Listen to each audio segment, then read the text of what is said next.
If you're a health or a life coach who's considering creating a one-to-many program or offering, but you're not sure if now's quite the right time in your business to do it, then this is the episode of the show for you. We're going to explore all the different factors that you need to consider if you are thinking about creating your first one-to-many offer. Let's dive in. Hi there, welcome to the Wholehearted Business Show. I'm Laura. I help health and life coaches get more clients for their businesses and live the best lives while they do it. And today on the show, we're talking all about when is the right time in your business to create your first one-to-many offer. So when I'm talking about a one-to-many offer, we're thinking about things like small digital products, we're thinking about courses, memberships, group programs, anything that is not being delivered in a one-to-one way, like our main coaching package.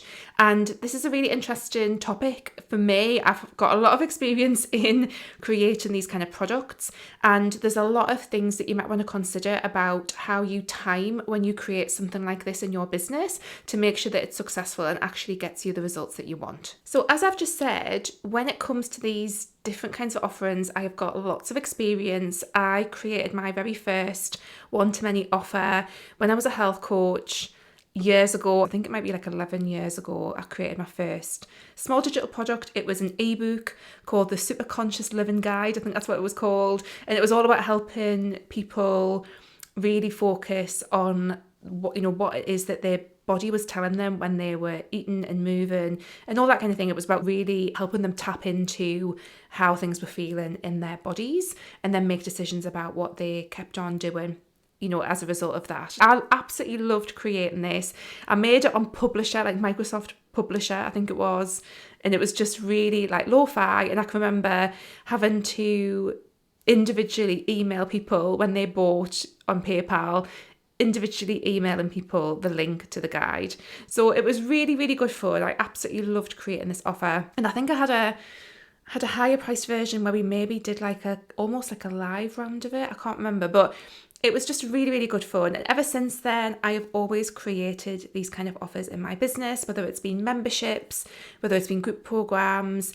I've obviously got many different courses and all sorts of things in my business, like so many different things. And it's just a fantastic creative process. I really, really enjoy creating this kind of stuff. It really fills my cup. It is really a way that my business gets to allow me to kind of like show up in my values and in my purpose and in my core desire feelings.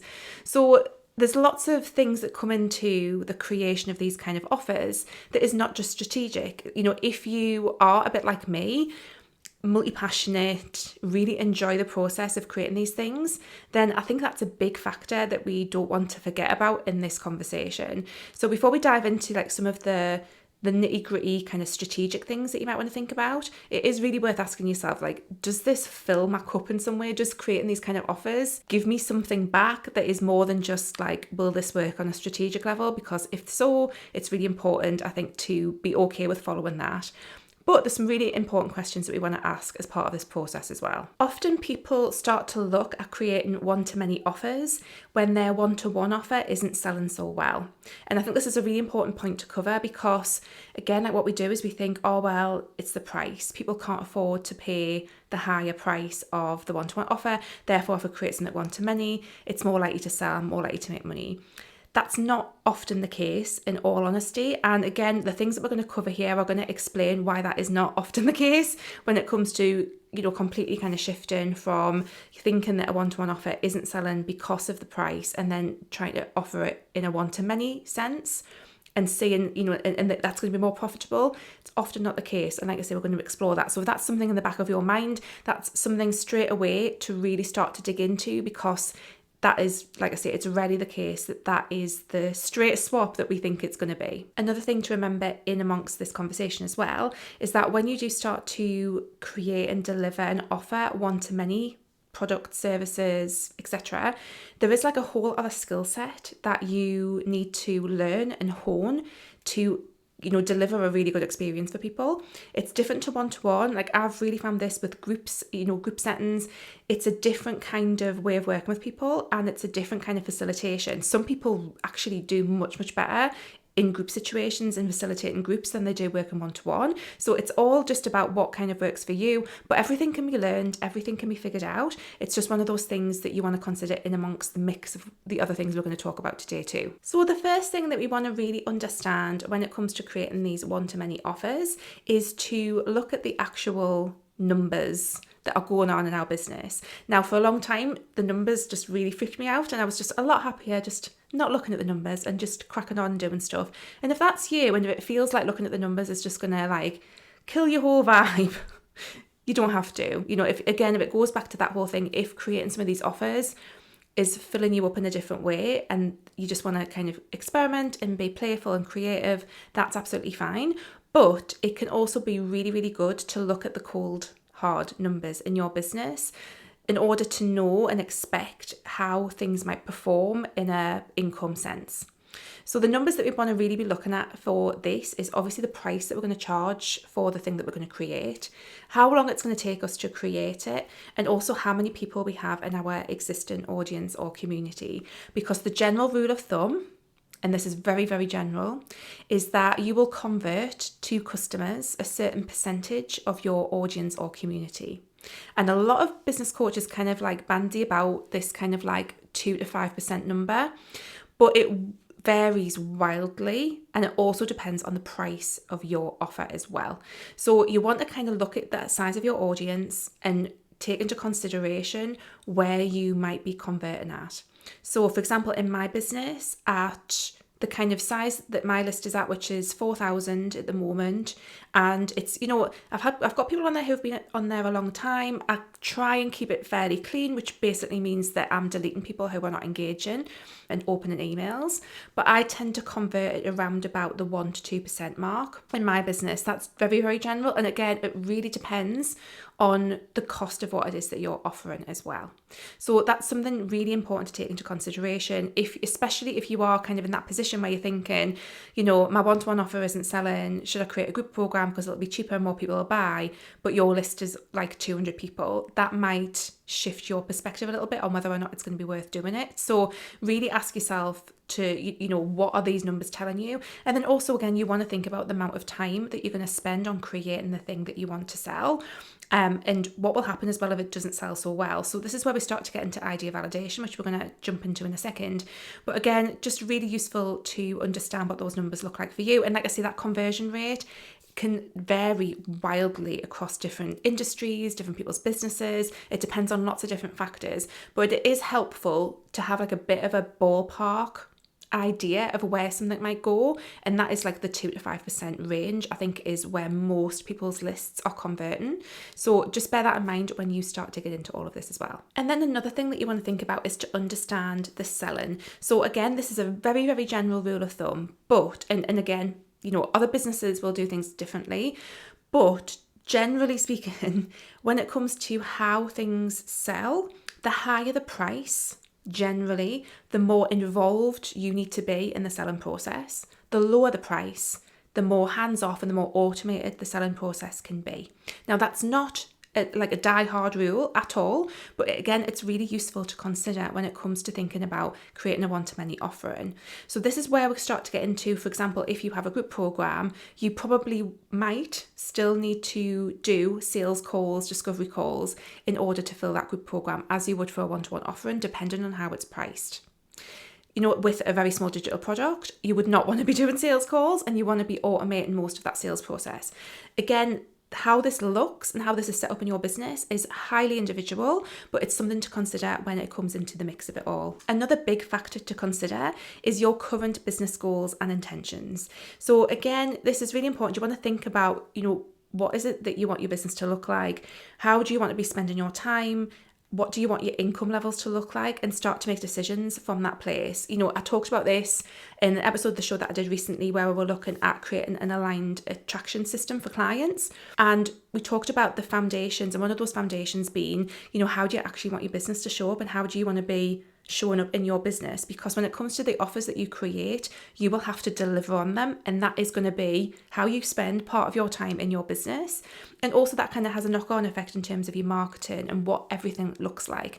So having a really clear understanding of like, what are your actual goals? Because if you have an income goal and you're thinking about creating a small digital product that you're selling at like $20, but in order to make, the $50,000 a year that you want to hit, if that's your main product, perhaps with some other things, then you're going to have to really, really focus on audience size. There seems to be like a very general, again, correlation between if you have lower priced products, you need a bigger audience size to make that profitable. You don't always have to have the big audience size to make a higher ticket kind of offering profitable either. But again, we're talking in kind of very big generalizations, but it's super, super helpful no matter what the reality is in your business to ask yourself these questions and to really look at them. So again, it depending on what your income desires are, what your income goals are, and what your business model looks like. And when I talk about business model, we are essentially talking about what offers and services do you have in order to make money, and what does that look like in order to hit your income goals.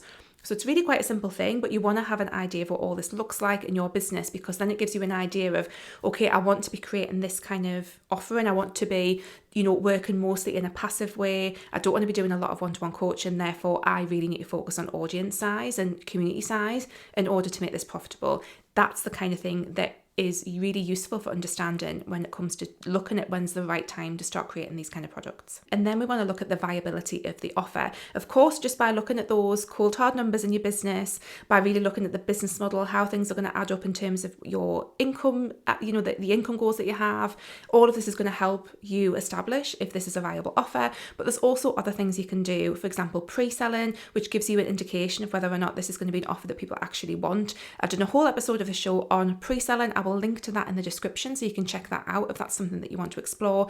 But we want to make sure that this offer is viable, and that might be through doing things like market research, pre-selling, again, looking at those cold hard numbers, actually looking at how all this stacks up in your business, looking at what the delivery of that's going to look like, and then making a decision if this is actually going to be viable or not. So by now, you should start to have an idea if now is actually the right time to start creating a digital offer, a course, a program, a membership, etc. in your business, anything that's one to many.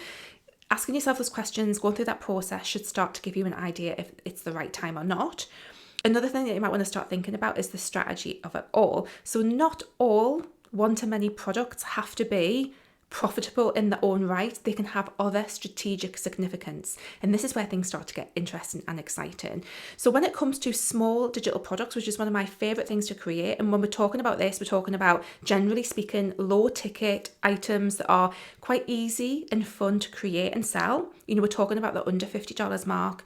These things can actually have quite a significant strategic positioning in your business that isn't just about making money. So for example, if you have a higher priced one-to-one coaching offering, creating a small digital product can almost act like a kind of step up the staircase towards your one-to-one offering, if you like, because people get to buy that. It's a low cost, therefore it's a low risk. They get to experience what it's like to work with you in a small way. They kind of move from that, being in your world to being a customer, which is like another step in the trust kind of continuum. And it just creates this other strategic significance.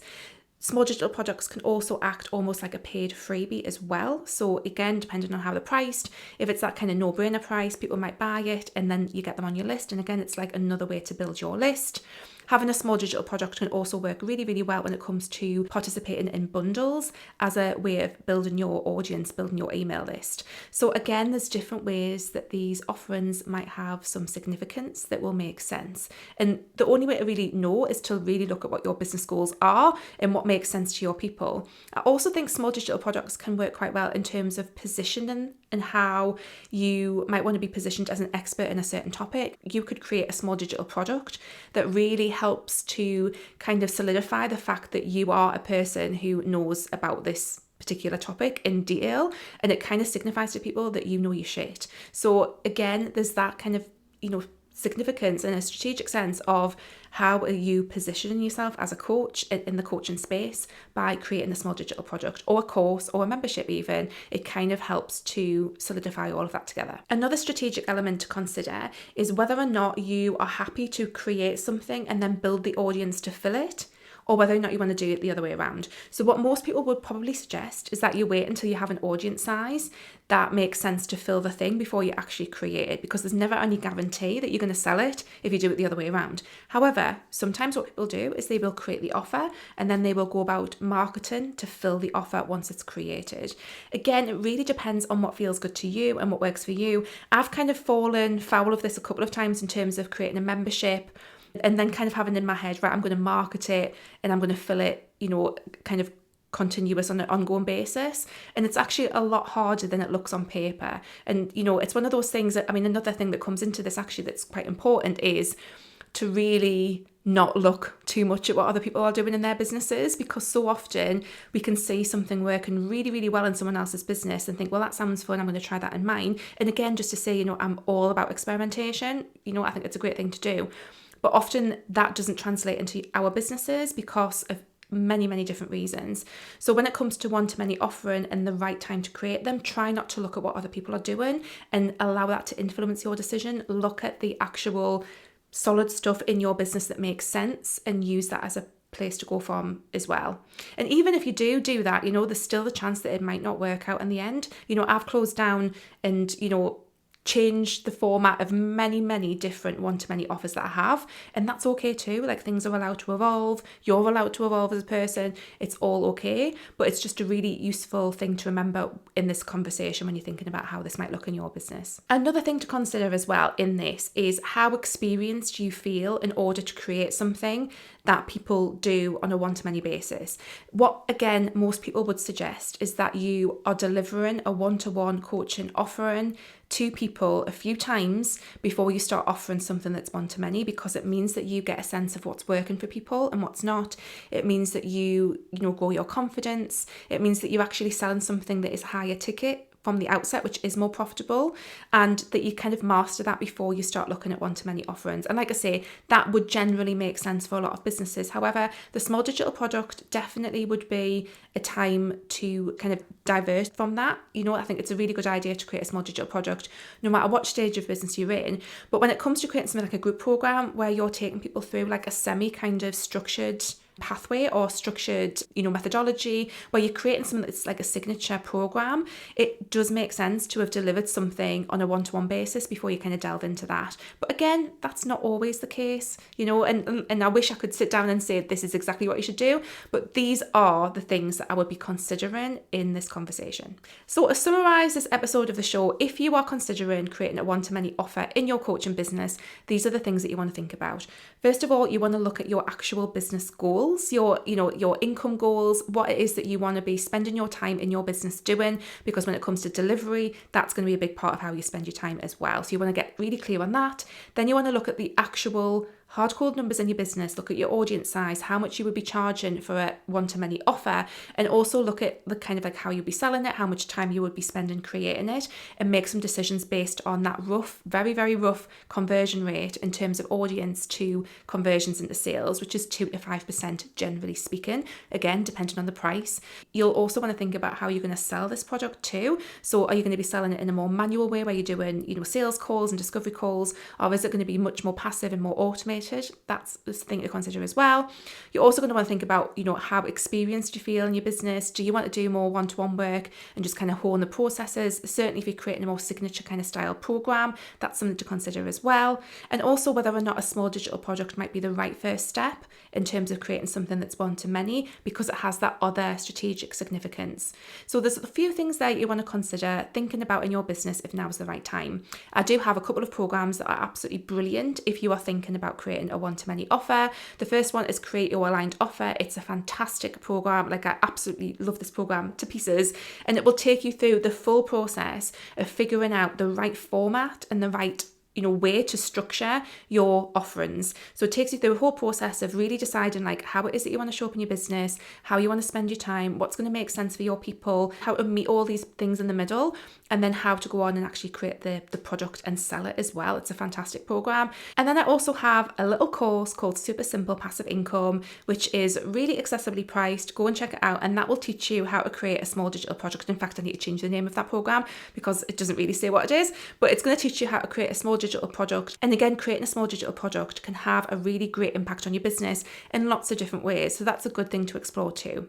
So I hope this has given you some ideas to think about when it comes to creating these kind of products in your business. And also just to say as well, my one-to-one mentoring offering does heavily focus on helping you create things like this with an element of done for you. So if you're a bit worried about the tech side of creating and delivering some of these kind of things, first of all, stay tuned. In a couple of weeks' time, I'm going to have another episode of the show where we delve into tech, but also reach out and have a chat with me. We can explore this and see whether or not one-to-one mentoring might be right for you, because part of one-to-one mentoring with me now includes me doing some of the actual tech stuff, because I'm really good at it and I love it and I'm a bit of a tech geek. So if that's interesting as well, please do get in touch. We can book a free call and have a bit of a chat about how it might work for you.